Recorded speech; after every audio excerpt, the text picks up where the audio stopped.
Welcome back to my channel. आज तारीख है 19 अक्टूबर 2025। आज छोटी दिवाली है। ठीक है। आज हम लोग बात करेंगे पुतिन के शत्रु बोध के बारे में। पुतिन का शत्रु बोध कितना क्लियर है। उसको पता था स्टार्टिंग से कि उसको किसको गिराना है, क्यों गिराना है। वो एक बच्चा जो नॉवेल्स देख के बड़ा हुआ, जो कि जर्मनी में जासूस बनना चाहता था, रशिया का जर्मनी में जासूस बनना चाहता था। क्योंकि छोटे पर पे बचपन पर में उनके एक नाटक ऐसा आता था जिसको देख के उन्होंने प्रेरणा ली। ठीक है। ये मोटी मोटी चीजें हैं जिससे एक आदमी का कैरेक्टर शुरुआत में पता लग जाता है। ठीक है। फिर वो थोड़ा बड़े होते हैं, 13-14 साल 15 साल के, उनकी स्कूल में लड़ाइयाँ होनी शुरू हो जाती है। उसका सॉल्यूशन वो क्या निकालते हैं कि वो जूडो सीखना और कराटे सीखना और भयंकर ब्लैक बेल्ट वाली जो है उनकी तैयारी हो जाती है, मतलब वो तैयारी कर लेते हैं। फिर उनका मन रहता है सीक्रेट एजेंसी को ज्वाइन करने का, जिसका नाम उस समय रहता है KGB, क्योंकि वो USSR में पैदा हुए थे। USSR में पैदा हुए थे। उनके बारे में एक मिनट बस। वो पैदा हुए थे वर्ल्ड वॉर 2 के टाइम पे। उनके पेरेंट्स जो हैं वो गरीब ही थे।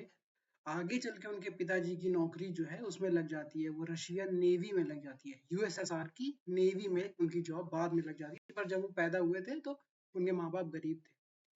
वो जैसे पीली कॉलोनी है दिल्ली और लखनऊ में, उस तरह की जगह में उनके पापा और मम्मी रहते थे। तो बहुत ही गरीब तरीके का उनका एनवायरनमेंट पूरा था। अगर इसकी तुलना की जाए तो नाथूराम गोडसे भी जो है वो अपनी सॉरी पुतिन जो है वो अपने मम्मी पापा के सेकंड चाइल्ड थे। पहला बच्चा उनका खत्म हो गया था ड्यू टू वॉर और समथिंग डिसीज, पर वो खत्म हो गया था। ठीक है।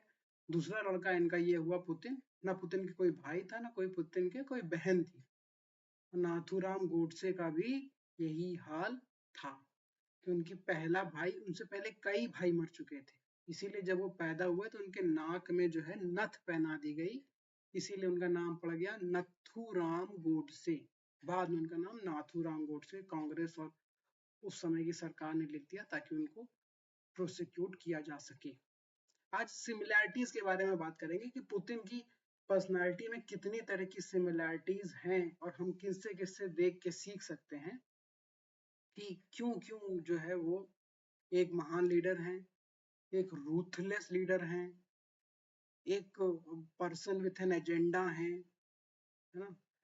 तो इसके बाद क्या होता है कि वो KGB में भर्ती हो जाते हैं और मतलब बहुत कोशिशों के बाद भर्ती हो जाते हैं। किसी भी से देश की इंटेलिजेंस एजेंसी में भर्ती होना बहुत मुश्किल काम है। ठीक। जैसे ही वो भर्ती होते हैं सबसे पहला वो काम करते हैं जर्मन भाषा सीखना शुरू कर देते हैं। जर्मन भाषा क्यों सीखते हैं? क्यों? क्योंकि उन्होंने बचपन में देखा हुआ था कि जो रशिया का जासूस होगा वो जर्मनी में जाके रहेगा। उस समय रशिया डिवाइड हो चुका था वर्ल्ड वॉर 2 के टाइम पे, जैसा कि सबको हमको तो पता है कि जर्मनी के दो टुकड़ा कर दिया गया था। एक टुकड़ा चला गया था फ्रांस और ब्रिटेन और अमेरिका के प्रभाव में था, एक टुकड़ा रशिया के प्रभाव में था। ठीक। तो इसी में दोनों में लड़ाई चलती रहती थी। अब इसमें भी एक लड़ाई दिक्कत ये थी कि रशिया में एजुकेशन फ्री थी और ये जो कैपिटलिस्ट सोसाइटीज थी, फ्रांस अमेरिका ब्रिटेन, इनमें जो है ये शिक्षा फ्री नहीं थी, तो उसके पैसे देने पड़ते थे। तो दिक्कत ये होती थी कि और वहाँ पे जॉब अच्छी लगती थी, मतलब कैपिटलिस्ट सोसाइटी में जब जॉब लगती है तो अच्छी लगती है। मतलब एक दिक्कत है कम्युनिस्टों के साथ कि वो जो है वो चाहते हैं कि सबकी सैलरी बराबर बढ़े, पर कैपिटलिस्ट सोसाइटी में तो ऐसा नहीं होता है। डॉक्टर की सैलरी बहुत ज्यादा होती है ना, और बाकी लोग की सैलरी बहुत कम होती है। तो उस चक्कर में बहुत सारे कम्युनिस्ट जर्मनी वाले लोग कूद कूद के भाग जाते थे कैपिटलिस्ट जर्मनी में। ठीक है। तो उस समय जो है व्लादिमीर पुतिन जो है वहां पे पहुंचे। उन्होंने वहां पे अपना एक छोटा सा सेटअप बनाया, पूरी उनकी एक एजेंसी टाइप की उन्होंने वहां पे बनाई और कुछ ही सालों में वो उसके हेड बन गए वहां पे। पुतिन जो है लेफ्टिनेंट कर्नल भी प्रमोट हो गए थे 1985 में। और 1989 में बर्लिन की जो वॉल थी, जो कम्युनिस्ट बर्लिन और कैपिटलिस्ट बर्लिन को डिवाइड करती थी, उसको बर्लिन वॉल बोलते थे। तो ये बहुत खुश था, क्या नाम है आपका, बिल क्लिंटन बहुत खुश था, tear down that wall, tear down that wall, है ना। तो वो गिर गई। ये कम्युनिस्ट रशिया के लिए एक खराब न्यूज थी। और जैसे ही वो वॉल गिरी तो वहां के जो प्रोटेस्टर्स थे उन्होंने जाके पुतिन के ऑफिस को घेर लिया और ये कहा अब जितने भी इसके लोग अंदर हैं उसको हम लोग मार डालेंगे। पुतिन की हिम्मत की बात दाद देनी पड़ेगी, वो बाहर आए। उन्होंने चिल्ला के आत्मविश्वास से भरे हुए शब्दों में कहा कि इस बिल्डिंग के अंदर आर्म्ड गार्ड्स हैं और अगर तुम लोगों ने हमला करने की कोशिश करी तो वो लोग बाहर आ जाएंगे और एक बार फायरिंग शुरू हुई तो वो सबको मार डालेंगे, उसका जिम्मेदार तुम ही लोग होगे। लोग डर गए, वहां से भाग गए। एक मौत जैसी स्थिति को रशिया के प्रेजेंट प्रेसिडेंट ने उस समय बोल के हल कर लिया, जहां पे 100 150 200 लोग उनको घेर के मारने वाले थे। तो प्रेसिडेंट पुतिन बहुत कष्टों से ऊपर आए हैं, इसीलिए इतना रूथलेस है। 1989 के बाद 2 साल बाद जो है यूएसएसआर भी टूट गया। ठीक उस समय उनके प्रेसिडेंट थे मिखाइल गॉर्बेचव, उन्होंने रिजाइन कर दिया और एक आदमी वहां का राष्ट्रपति बना जिसका नाम था बोरिस येल्सिन। ये एक पियक्कड़ आदमी था जो कि बहुत ज्यादा करप्ट था। ये 91 में बनता है और करते करते 9 साल बाद इसके खिलाफ वहां की जनता हो जाती है और ये बहुत सारे करप्शन के स्कैंडल्स में भी फंस जाता है। अब मजेदार बात आती है कि इसके बाद व्लादिमीर पुतिन कैसे राष्ट्रपति बन गए, इसको बताएंगे बस 2 मिनट में। तो इसके बाद जब वो बर्लिन वॉल गिर गई, उनका मन टूट गया, वो वापस आ गए कहाँ, सेंट पीटर्सबर्ग, ठीक जिसका नाम पहले लेनिनग्राड था। ठीक वहां पे आ गए और वहां के मेयर के करीब आ गए, क्योंकि उनका होल्ड जो है वो केजीबी में और एफएसबी में बहुत खतरनाक था। तो उन्होंने उन शक्तियों का इस्तेमाल करके वो मेयर के करीब आ गए। फिर वो भी कुछ दिनों तक भाई चला चला, उसके बाद जो है वो भी वहां का जो सत्ता थी वो उसके हाथ से चली गई, मेयर के हाथ से। तो इसके बाद पुतिन आ जाते हैं मॉस्को, कैपिटल ऑफ रशिया। ठीक, अब यहाँ पे वो सबसे पहले बोरिस येल्सिन के दामाद से दोस्ती करते हैं, बोरिस येल्सिन के दामाद से दोस्ती करते हैं और वो उनको मिलवा देता है बोरिस येल्सिन से। वो उनकी हेल्प करते हैं, अपनी कैपेबिलिटीज को उसके सामने प्रस्तुत करते हैं, अपने आप को एक बढ़िया तरीके से बताते हैं कि मैं ये कर सकता हूँ, मैं ये नहीं कर सकता हूँ। और धीरे धीरे वो बन जाते हैं chief secretary to the office of president Boris Yeltsin. ठीक है, तो इसके बाद क्या होता है, इसके बाद वो कुछ मतलब इसी प्रोसेस में वो अपने आप को इतना केपेबल साबित करते हैं कि बोरिस येल्सिन को लगता है कि मैं अपनी जगह दूसरे को अगर राष्ट्रपति बना दूं तो मेरे पे जो ये इल्जाम है, और मैं चुनाव तो हारने ही वाला हूँ 2002 के आसपास, कि शायद 2000 में वो चुनाव जो है वो हार होने वाला होता है। तो उससे पहले 3 महीने पहले जो है वो पुतिन को प्राइम मिनिस्टर बना देते हैं और पुतिन जो है प्राइम मिनिस्टर वहां पे बन जाए। जैसे ही पुतिन प्राइम मिनिस्टर बनते हैं, आपका चेचेनिया के कुछ लोग जो है वहां ब्लास्ट करना शुरू कर देते हैं रशिया में।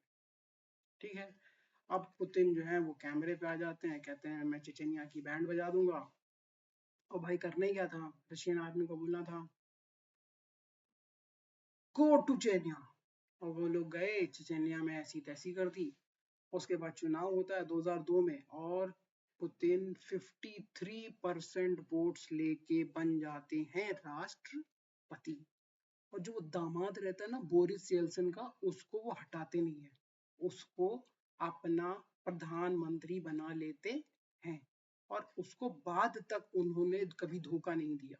ठीक, तो ये लोग कहते हैं ना कि जिसने उन्हें बनवाया उसी को हत्या करवा दी। अब देखिए ध्रुव राठी भी पुतिन की बुराई करता है, ध्रुव राठी इजराइल की बुराई करता है। मतलब जितने देश भारत के सपोर्ट में खड़े हैं वो उन सब की बुराई करता है। ध्रुव राठी को रशिया पसंद नहीं है, जबकि रशिया एक कम्युनिस्ट कंट्री है। अगर ये साला लेफ्ट के साथ शामिल है तो इसको तो रशिया पसंद होना चाहिए, पर उनको रशिया भी नहीं पसंद। तो पुतिन ने उसके बाद जब भाई सत्ता मिल गई तो उन्होंने फिर जो जादू दिखाना शुरू किया है लोगों को, 5 राष्ट्रपतियों को बैंड बजाई जो कि यूएस के थे, वो उसको सोच रहे थे कि भाई उसको दबा ले जाएंगे। वो सीक्रेट एजेंसी से उसकी बुद्धि आती है भाई। वो जो है वो अजीत डोभाल और जयशंकर को अगर स्टेरॉइड्स खिला दिया जाए तो उस तरह की वो आदमी बुद्धि वाला है, और उतना ही क्रूर है, रूथलेस है। उसने ओलिगार्क्स को मरवा दिया। ओलिगार्क्स का मतलब यहाँ के गौतम अडानी, मुकेश अंबानी, इनको निपटा दिया रशिया में अगर उसके खिलाफ गए। पत्रकारों को निपटा दिया वहां पे। कई बार जो है वो तरह के आंदोलन हुए, उनकी ऐसी तैसी कर दी। मतलब इसका अब एक अपोजिशन का लीडर था, उसको एक ब्रिज पे गोली मरवाई, वो भी एक ऐसी बंदूक से गोली मारी इसमें 4 बुलेट एक साथ निकलती थी। वो आदमी का दिल बिल तुरंत ही खत्म हो गया, वो बोरे की तरह गिरा। मतलब ये भी नहीं कि चिल्लाया बिल्लाया, मतलब एक फायर में वो वहीं पे एकदम जादू खत्म। उसके बाद एक और एक आदमी था नवेलनी करके, उसको भी उठा के जेल में डाल दिया। उसको पता नहीं जहर खिला दिया कि क्या किया। तो राष्ट्रपति पुतिन वो पुराने टाइम वाले शासक हैं, जो जो जो जैसे नहीं वो राजा लोग जो हैं, किसी को अगर विरोधी हो जाता उसको जहर खिला देते थे, उस तरह की उनकी बुद्धि है। तो रशिया अगर भारत का दोस्त है तो व्लादिमीर पुतिन एक अच्छे आदमी ऐसी की तैसी। और वो अमेरिका के खिलाफ सबसे बड़ा हथियार है। ऐसा झक्की आदमी दूसरा नहीं। ना प्रेसिडेंट सी जिनपिंग, ना नरेंद्र मोदी से अमेरिका डरता है जितना वो व्लादिमीर पुतिन से डरता है। क्योंकि वो सीढ़ी आदमी है ना, वो बैंड बजा देता है भाई, जहर वहर खिला देता है लोगों को दूसरे दूसरे देश में जाके। उसका अलग ही लेवल पे खेल चल रहा है। तो व्लादिमीर पुतिन जो है वो भारत के लिए एसेट है, इसलिए वो अच्छे आदमी है। स्टोरी खत्म। उनके पर्सनल कैरेक्टरिस्टिक्स पे जाने ही नहीं। वो डेमोक्रेसी को सपोर्ट करते हैं, वो ये करते हैं, वो करते हैं, कुछ नहीं। व्लादिमीर पुतिन एक बढ़िया आदमी है। Chapter close. ये मेरे मन के विचार थे। Thank you for listening.